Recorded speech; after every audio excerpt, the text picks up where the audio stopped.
전공의들의 근무지 이탈 등 의사 집단 행동이 4주째 지속되고 있습니다. 의대 교수들께서도 집단 행동을 논의하고 있다는 소식은 국민의 불안을 가중시키고 있습니다. 마지막으로 의대 교수님들과 의대생들께 말씀을 드립니다. 의료 정상화는 미래 의료계의 주역인 의대생 여러분과 의료 인재를 키워내고 있는 의대 교수 여러분을 위한 것이기도 합니다.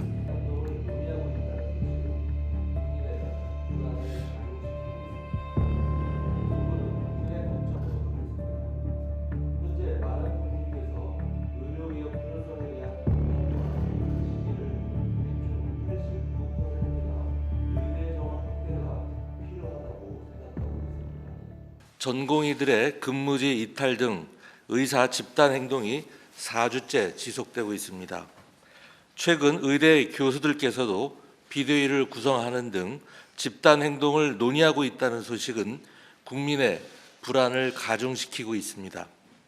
정부는 국민의 걱정과 불편이 커지지 않도록 비상진료 체계를 빈틈없이 운영하여 의료 공백을 최소화하도록 하겠습니다. 현재 많은 국민께서 의료개혁 필요성에 대한 공감과 지지를 보내주고 계십니다. 이번 주 발표된 한 언론사의 여론조사에서는 국민 중 89%가 의대 정원 확대가 필요하다고 생각하고 있습니다. 58%의 국민께서는 2,000명 또는 그 이상의 의대 정원을 늘려야 한다고도 응답을 했습니다.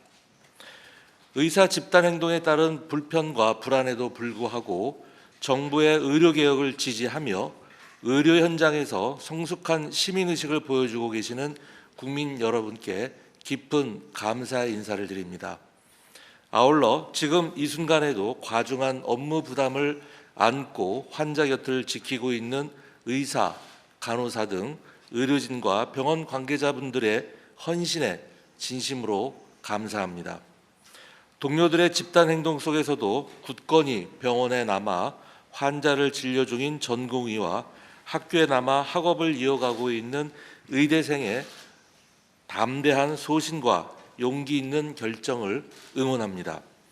정부는 이러한 한 분 한 분의 헌신과 지지가 결코 헛되지 않도록 위기에 처한 대한민국의 필수 의료와 지역 의료를 정상화하기 위해 의료개혁 4대 과제를 흔들림 없이 완수하겠습니다.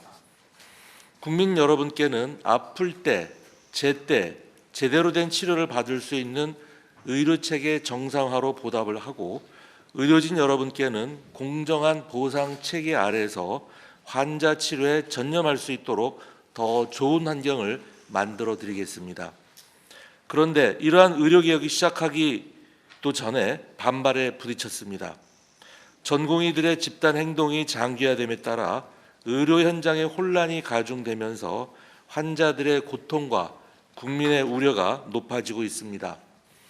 정부는 어떤 상황에서도 국민의 생명과 건강을 최우선에 두고 이를 보호하기 위한 헌법적 책무를 다할 것입니다. 범정부적으로 모든 가용자원을 동원해서 중증과 응급환자 중심으로 비상진료체제를 강화하고 의료 현장의 혼란을 최소화하는 데 최선을 다하겠습니다. 이를 위해 정부는 비상진료가 현장에서 안정적으로 작동할 수 있도록 예비비 1,285억 원과 건강보험 1,882억 원을 투입하고 있습니다. 전공의 이탈로 인한 의료 공백을 감당하는 공공의료기관에 대한 지원도 강화하겠습니다.